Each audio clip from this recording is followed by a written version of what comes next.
Но в сегодняшний матч хотелось бы сказать, что это, в общем-то, матч равных соперников.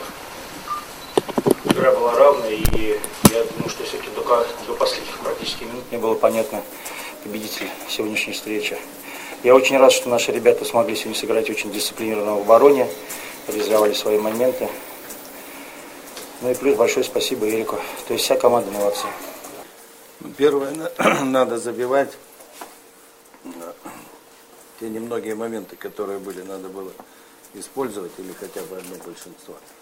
Ну а так, конечно, у нас сегодня Страка 3 ошибки одного игрока, в общем-то, счет 0-3. Наверное, многовато для такой игры ошибок. Да? А так, я скажу, что без голов, в принципе, победы не может быть. Все. Завтра на воротах Косутин будет или Ну, это завтра скажем. Вадим. отсутствие Зиновьева с чем связано? Нелегкое недомогание.